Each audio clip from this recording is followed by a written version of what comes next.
Hello, my friends. It's good to see you. I've got to look on the other side of the phone right now because I've been having the phone backwards from where I normally have it. So, and it's noisy in here, so I'm sure you can hear everybody else talking as much as you can hear us, but we're glad to be here. I'm Scott. Tammie. This is the star of the show, Tammie. She's the one everybody comes here to see. You. Yeah. Okay.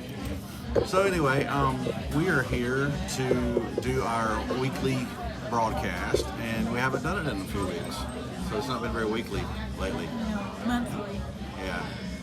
It's been a strange couple of weeks, a few weeks. So anyway, I'm glad you're here. Glad you're here with us. We want to thank Morning, T-Bones. Robert. Hey, Sandy, Robert, David, what's up? David's taking a nap. I wish I was napping. What's up, Hill? You have to help me keep an eye on these comments because That's the my way job. my glasses work, I have to do this to see them. And then everybody's looking up my nose. So, I haven't got progressives yet. I need them. yeah, I do. So, like this, I can't see the comments. So I'm like, what's up? But now I can see, oh, it's Robert, and it's Hill, and David. So, anyway, we want to thank T-Bones. Hot air. What? I'm in a hot flash. Hot air. Okay. Hot flashes. I sort of sweat. Yeah. So we want to thank T-Bones Record Shop and Cafe. Hey, that's it, Mark. You got it. What's up, Michael? Good to see you. Put the glasses on upside down. That's a great idea. That's a great idea. How would that work? Your ears are shaped for that already. I can see really, yeah. It looks pretty good, actually. What's up? What are we talking about today? Do we know? Blind.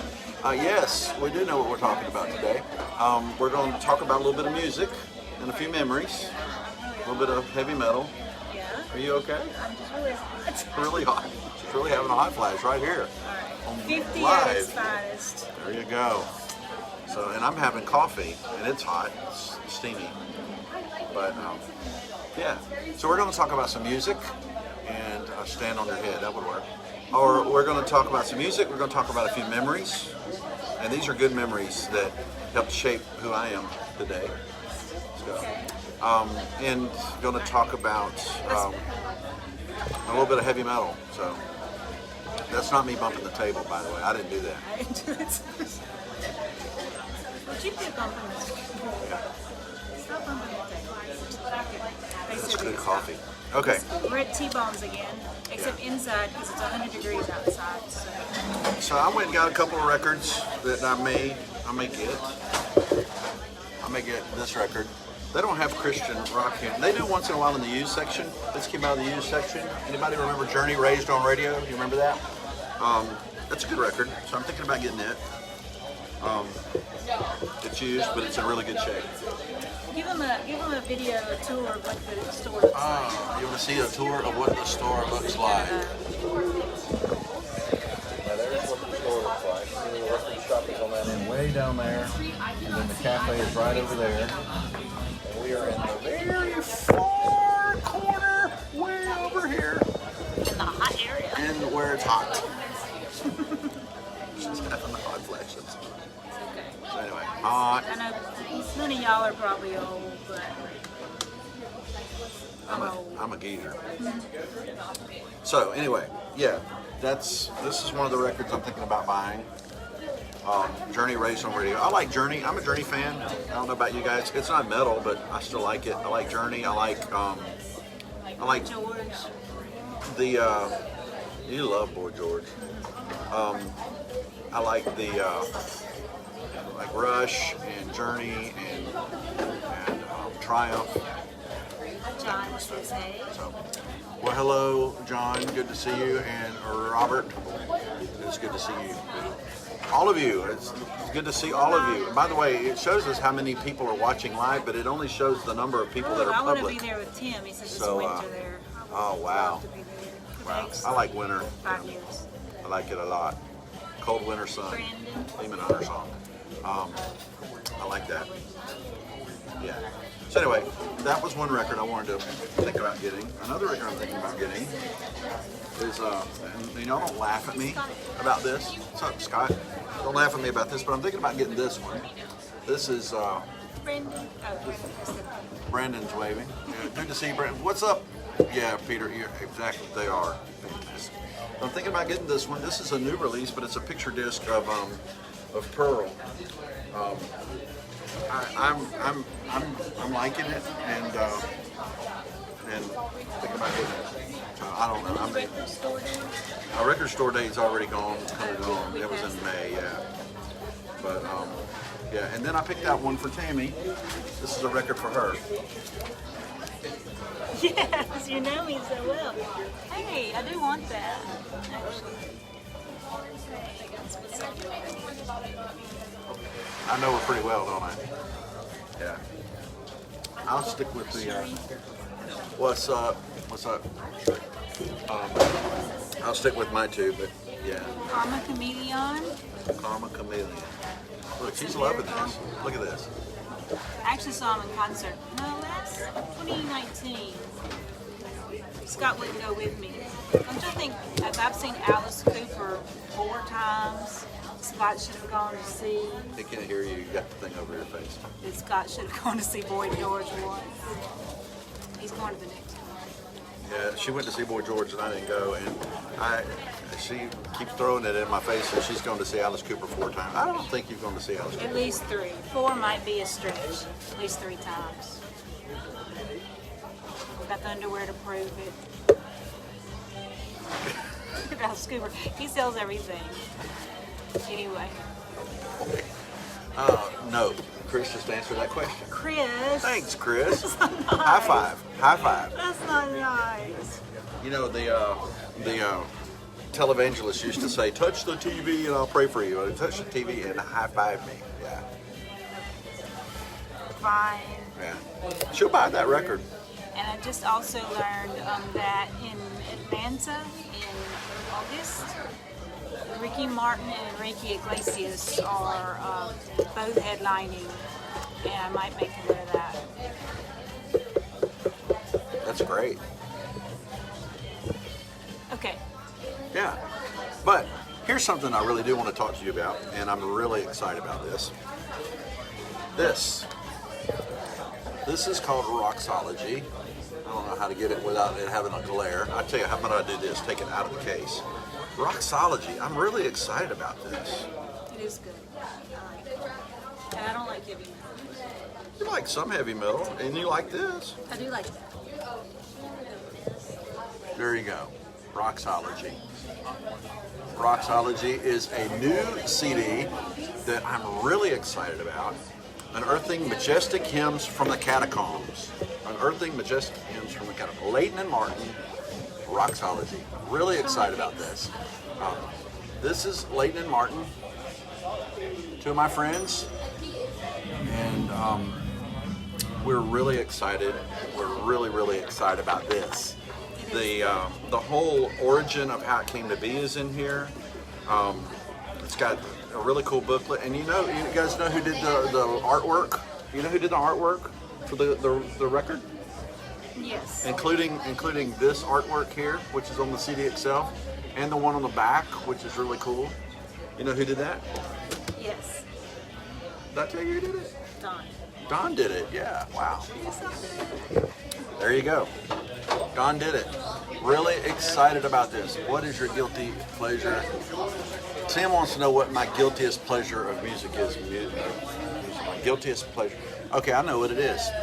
It's Prince and the Revolution. That's gonna be my guilty pleasure. I like me some Prince. I just do. I think he was a prodigy as far as musical talent was concerned. I had the privilege of seeing him one time, and he played every single instrument on stage. Every instrument. And he was incredible musically. So he's probably my guiltiest. He probably is my guilty pleasure. And his music was probably not what you would want everyone to listen to, but I still like it. I still like a lot of it. I still listen to it sometimes too. So there you go. Yeah. He's just flat talented, period. Chris is right. Went with Sherry to see Barry Manilow. Barry Manilow. Oh. I'm sorry. Bless your That's heart. great. Bless your heart. Back to Roxology. This record, first of all, I got to just tell you, I'm really excited about the fact that whenever I pulled it out of the package and looked at it, the first thing I saw was my friends on there. It's so cool that whenever you see these people that are doing this project, it's my friends, and I was able to be a part of it. And I'm very, very blessed to be able to be a part of that. And I'm not going to tell the whole. What have these guys done before? Nick has been in several bands. Nick has been in, and I don't want to mispronounce Nick's band because Nick's he spells it Firewolf. It's got an E on the end of it, Firewolf. So be sure if you look up Nick's band Firewolf, you put an E on the end of it. And he's also been in a band called Q5. And Roger Del Martin was in Vengeance and Die Happy. That's the one with Pastor Bob's hand on the cover, and I have it in a frame. Roger Del Martin actually lived in Petal, Mississippi for a little while Tim too. says he doesn't like rap or country, but everything else. Oh, okay. What about whenever they put rap and country together now? It's kind of the new thing. They put it together and make crap. That would be a big no for Tim. Okay. Yeah, Roger Del Martin lived in Petal, Mississippi for a little while. So there. So if Roger, if you're watching this or you're watching a repost of this, yeah, he did. He lived here for a while. I didn't know him whenever that happened. That was before the Vengeance stuff. But yeah, it was so cool to open the package and see my friends there. It's so cool. And the story of how Roxology came to be is a blessing to hear. And I want to encourage you, rather than tell the whole story here, because some of you guys may have already heard it or may have already read it. I want to encourage you to go to roxologymusic.com. It's got the whole thing there that will explain it, and it will tell you how this came to be. And the fact that I can be a part of this project is still mind-blowing to me. I can't believe these guys let me piggyback on their coattails to be a part of something like this. But Chris Dorman, which we all know and love, Don Waite, which we all know and love, and myself, we were able to take the, and we're getting some funny views, some funny looks from people around us here. I'm sorry about that. But these guys, the three of us, we went together and we took the hymns that were listed here. And these are hymns that I grew up listening to in church. Mighty Fortress is our God. How Great Thou Art. Oh Holy Night. Nothing But the Blood. These kind of things. There's a Christmas song on here, a Christmas hymn on here. I love Christmas. Which one's Christmas? It's Oh Holy Night. Oh. So it's good stuff. And we took these and we talked about the origins of them. We talked about the places that that they touched us in our own life, in our own walk with Christ. And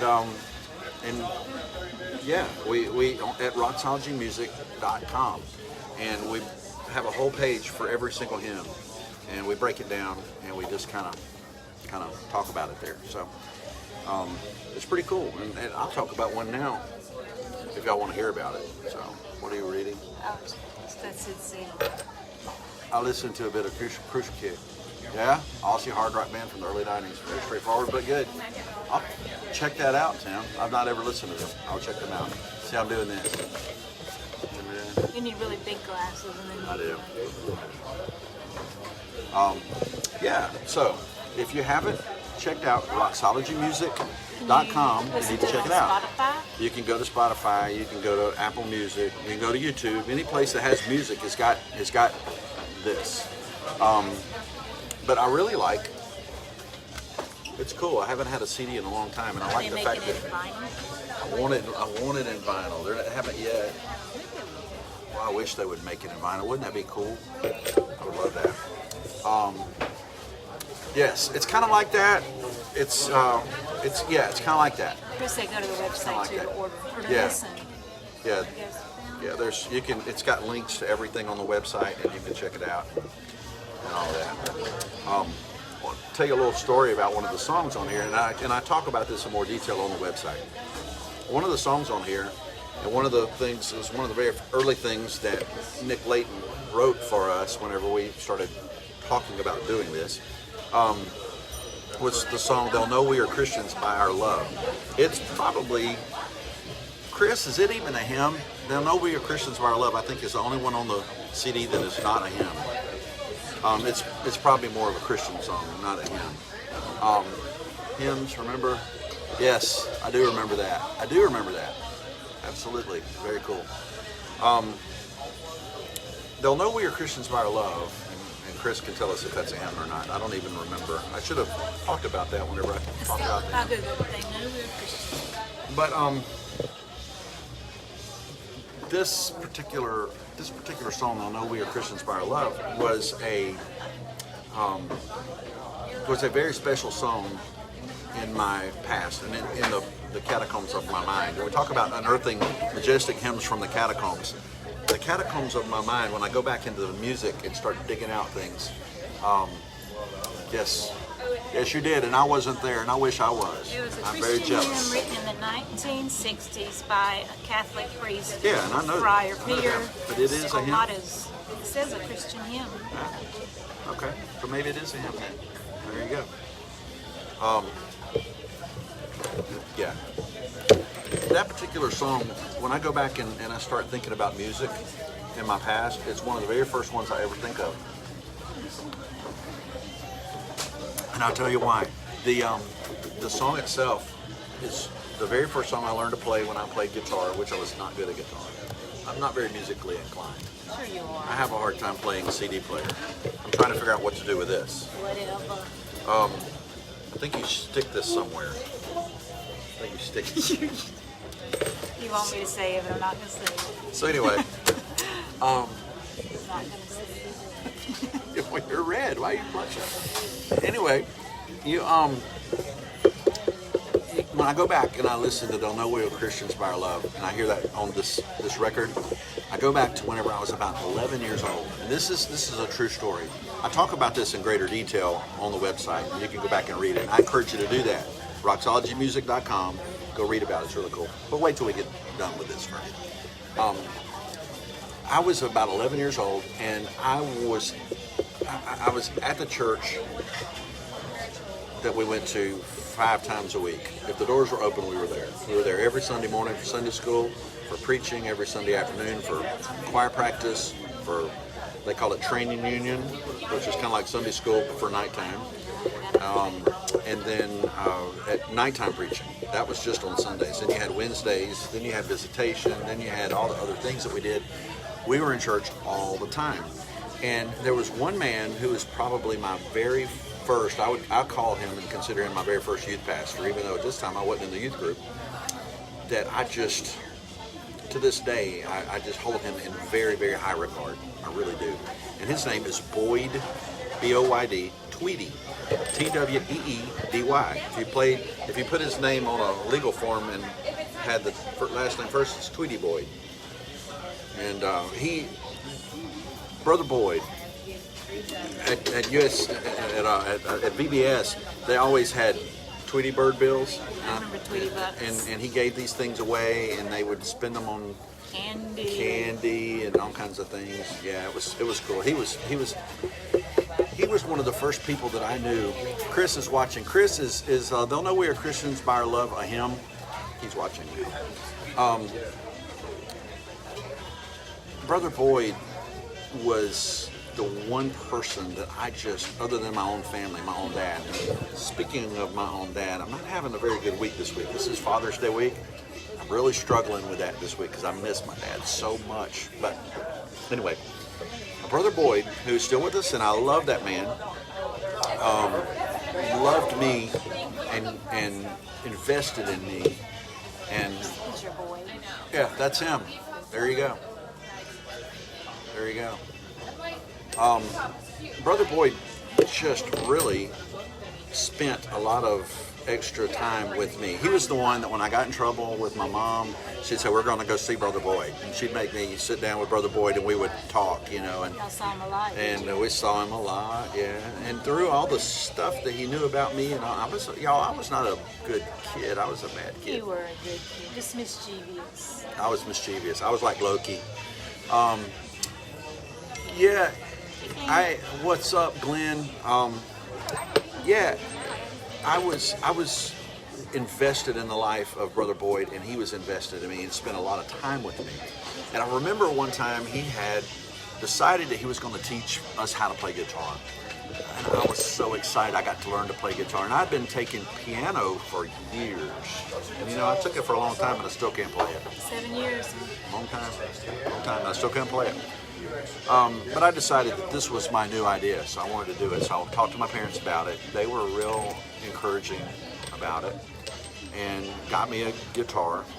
In fact, it was close to my birthday, and my grandmother, I think, gifted me a guitar for my birthday. So he started this guitar class, and he had sign up, and I was at the top of the sign up sheet. I just was so excited. And I decided that I was going to learn how to play guitar and be just like Brother Boyd. I wanted to be just like him, you know.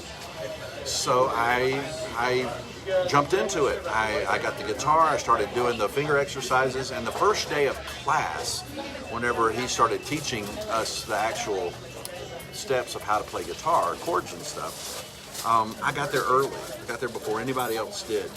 And I went into the little room where we would have our class, and there was nobody there, crickets, you know. I went around to where his office was, which was just off of that room, and I walked into his office, and I was looking for him. He wasn't there, and I turned around to leave, and I saw it sitting there. It was Brother Boyd's guitar.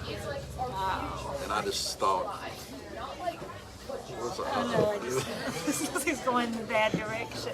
So, yeah, you know me. So I thought, oh wow, this is it, you know. So I picked up Brother Boyd's guitar and I put it on. It's like really big on me because I was a little kid at the time. And I hit the strings and it made this loud sound, and I'm thinking, this is awesome, you know. And then I thought I heard something further into the building, and so I said, I better take this guitar off. So I took it off and I put it back on the stand, but I didn't know how to put it back on the stand right. So I didn't put it back on the stand correctly, and it fell off the stand. And it made this huge crying sound, you know, like, oh no. So I picked the guitar up and I put it back on the stand, and that's when I saw what had happened to this guitar. It had a hole about the size of a dime right in the front of the guitar, like where you strum your strings, right there under it, right by the pick guard, a big hole in the guitar. And I thought to them, I said, I'm going to die. This is it. It's been a good life. I'm going to die. You know, when you're 11 years old and your life flashes before your eyes, it's over. Yours is pretty long. It's over. No, and so. You have a lot to see in your 11 years. What are you saying? Very interesting. So, I thought he's going to kill me. So I put it back on, and I went in there and I sat down in the room. Acted all innocent, you know.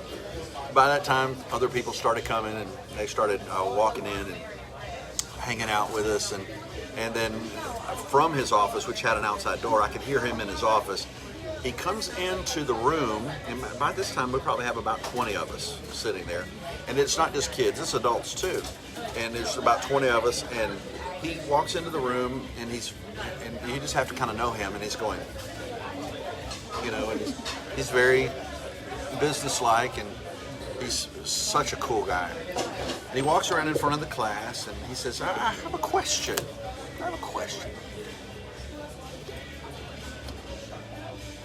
He says, has anybody, and he's got the guitar on, by the way. Does anybody know what would have happened to my guitar? And he pointed at the hole in the guitar. Anybody might know what could have possibly? I can see that. Yeah, he would. That's how he always. Anybody know? Anybody? And I'm going. Kind of like the kid on the Christmas Story, you know, flick. You know, I'm just. And I know he knew. He was that way. I always told my mom that I thought that Brother Boyd and him had like Jesus' phone number. And oh my gosh. So I'm thinking I'm gonna die. He never says a word. He never says a word. He just starts playing the song on guitar. They'll know we're Christians by our love. And he, as he's playing that song, and as he is what's the word I'm looking for? Persevering through being angry, I'm sure. Yeah, because Yeah, he's probably pretty mad.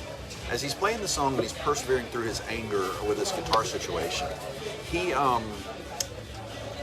is teaching us what chords to hit, where to put our fingers, and teaching us the words of the song. And I've got more detail in the story on roxologymusic.com. You can go look at it there. But I will say that after everything was all said and done and over, he approached me after class, and he said to me something along the lines of, "Do you happen to know what would have happened? Do you happen to know what could have? Would you? Yeah." And I couldn't even say anything. I just looked down. I couldn't say a word. The one person, and I go into more detail on the website, but the one person that I would never ever want to disappoint would be my dad, my mom, and him. Those three people. I would never want to have him upset with me, ever. And there I was, having poked a hole in his guitar. You know, he loved his wife. He loves his wife very, very much. And then, in the words of his son that I was talking to right before this broadcast, the love of his life, other than my mother, is his Gibson. This was not his Gibson. Thank the Lord. goodness. I asked him, I said, "Oh my goodness, was it the Gibson?" And he said, "No, it wasn't the Gibson."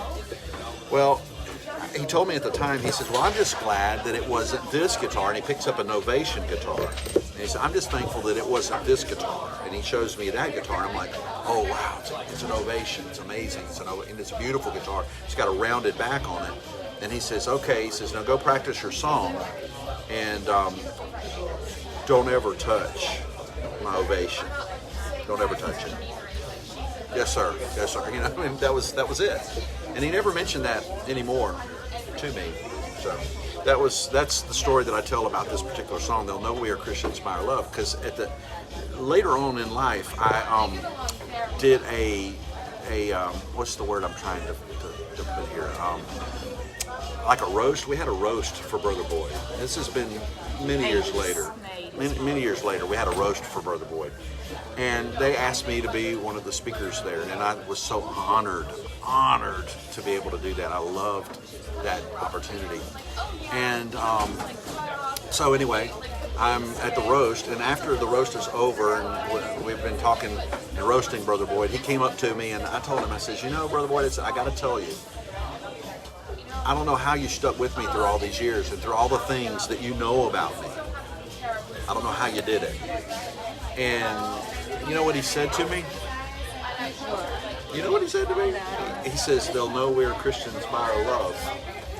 He said that, the words to that song. I think he had that reminder that would happen probably. And he says, yeah, he said, "They'll know that we are Christians by our love." He says, "We're family. We're family." And the fact that he would say that and consider me part of his family through our love for Christ means a whole lot to me, and it still does to this day. I was talking to his son right before this broadcast, and just let him know how much his dad meant to me. And I'm like, I want to say, you know, I hope you don't mind, but I love your dad too, you know, kind of thing. 'Cause I really do love that man. I'm missing my dad a lot right now with Father's Day coming up. Really, really missing him. But I do have other men in my life that Tell them They're important too. my favorite Roger, what's up, story dude? of Brother Boyd is the bathroom story. Tell them that. The bathroom story. We're fixing to have someone walk up and say hey to us. So Hey, how are you? what's going on? Yeah, come around here and say hello. We're doing an international podcast right now. This is my friend Ben. Ben is actually the pastor at Carterville Baptist Church, where the story I just told took place. You'll have to go back and watch. Fantastic. I can't wait to see I it. just gave a Brother Boyd story. Yes, I love Boyd Boyd. That's awesome. That's awesome. So, Well, I hope the podcast goes amazing. Awesome to see you guys. good to see you, dude. Hang in there. So anyway, the Bathroom Brother Boyd story. On This one is a of children's camp. We always had. no, this was youth camp. This was in Panama City, Florida. We did back in the day. Back in the day, we did things called choir tours. Do you remember choir tours? That's where we met. Was practicing in choir for. In youth choir, yeah, we met in the youth group. She and I at Carterville Church, where that band that you just met was pastoring. I hope he didn't mind us putting him on. He's just like, He's used okay, to it. what's up? Yeah, we met in youth choir, so that's kind of cool. Another story about this man that meant so much to me. We were on a choir tour in Panama City, Florida, and we had stopped off at a little church to do the choir program that we've done. Mark. And this church had let us sleep in their Family Life building, which had, I don't know about where you are, but down here in the South, it's real popular to have Family Life centers in your church. Big basketball. Yeah, it's big gymnasiums and volleyball courts and stuff like that, and all that kind of stuff going on. And we were in the middle of the gym asleep. We had put all our sleeping bags out. All the guys did that. All the girls slept in a different place. And during the middle of the night, I had to go to the bathroom. Well, we had I don't know, we had had a late night. We'd been out watching movies and probably didn't lay down to go to sleep. And you know how a bunch of teenage boys are whenever you lay down to go to sleep on a youth trip like that, you're up all hours of the night. But I actually dozed off, got up in the middle of the night, no one was awake, and I found the bathroom, which was not easy to do because I didn't know the building. I didn't know where the bathroom was. I found it, and I didn't want to turn the lights on and wake everybody up, but I found the building. Hey, Jamie. So, what's up, y'all? Good to see y'all. Good to see you. What's up, James? Ricky, what's up? The bathroom was dark, and I didn't want to turn the lights on because if I did, the light would shine out and wake everybody up where we were sleeping. So I go in there and I find the stall, and I'm taking care of business in the stall, and I hear this noise in the stall next to me, and I want you to know it sent chills up my spine. My toenails curled. I was shaking in my boots. I heard this noise, and I can't do it in this noisy place, but it's kind of like, when it was this loud noise. I'm like, what in the world? And then it dawned on me that it sounded like the movie we had just gone to see. We had gone to see Return of the Jedi, and no, it wasn't Return of the Jedi. It was Empire Strikes Back. Empire Strikes Back. And we had just gone to see Empire Strikes Back, and we had just learned that Darth Vader was Luke's father. No, he's not. Yes. Spoiler alert. We had just learned that Darth Vader was Luke's father. And that's what I was hearing. I said, that sounds like Darth Vader. In the next stall over there, and I was like, who's there? And it was the breathing sound, you know. I said, who's there? And in the next stall, I heard, Vader. And I was like, Vader? He said, Vader got the poops. And it was Brother Boyd in the next stall. He was in there too. And he scared the life out of me. He scared the poop out of me. He's also the one that started the Moss Lady story. Did you know that? That's where Moss Lady came from. One of the big things that we always did on our camps when I was in youth pastor is we would have stories about like a Bigfoot character that we called the Moss Lady out in the woods, and we always had fun with these spooky campfire stories. And he started that one. He was a mess. That man was a mess, but he loved us and he loved me. And I don't think I would be a minister. I don't think I'd be a minister or a pastor, or I don't know that I would even be a Christian if it weren't for the influence of Boyd Twitty in my life. I really don't. And my heart will always be eternally grateful to this man who was not kin to me. He was from Louisiana. He is. He's still around. He's not kin to me. And I saw him recently at the store where I work, and he's so kind to me. And I always wonder, because I'll make a comment, you know, I wouldn't be who I am without you. And I wonder what he thinks now. He looks at me, he's like, I mean, but you will know you're Christians by our love, and he loved me. He just genuinely did. I don't know about his wife so much. His wife, we gave her fits. She's awesome. We gave her fits. We gave him fits, but he was just so impervious to all the mischief and all the little boy shenanigans that we did, and loved us anyway, and loved me. He loved my parents and loved me. And the fact that someone invested in me, cared about me like I was a part of their family, made a difference in who I am today. And that's, I guess, what I want to leave you guys with today is that we have opportunity. What's that? So we all need a brother boy. Yes, we do. And that's kind of what I want to leave us with today. We have an opportunity, you and I, to invest and make a difference in people. I think that's one of the reasons why I love what we get to do with Sanctuary so much. That's an investment in people. It's letting people learn about hymns that maybe they don't know about, and that's what the Roxology Project was. You know, we didn't get paid to do this. It costs us money to do this. It is a labor of love because we want to invest in other people. And what I'm doing now, and I want to be careful in how I say this because I don't discredit ministers. Like my friend Ben, those guys. He's a great guy, and I was 20 years in a paid capacity to be a minister. You know, that was my livelihood.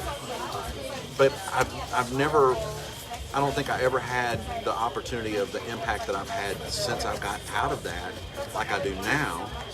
I don't think I've ever worked so hard for the Lord as I do now, because now I do it because it burns inside of me and I want to, not because it's something I'm supposed to do, if that makes any sense. So, and that's not to say anything about those guys. Those guys are called to do what they do, and they're where they are because God wants them to be there. But we have a, yeah, good to see you, Jamie. I know you're tired. But the Sanctuary guys, you know, and you have a place, you have a ministry, and you have a reason, you have a purpose to fulfill, and there's somebody around you that might be just like I was as that little 11-year-old boy to Brother Boyd. You could be somebody's Brother Boyd. We all absolutely do need a Brother Boyd in our life, right? There's somebody out there who needs a Scott. There's somebody out there who needs a Tammie, needs a Mark. There's somebody out there who needs a Chris and a Jamie and a Sherry. There's somebody who needs every one of us, and God has us in that place on purpose.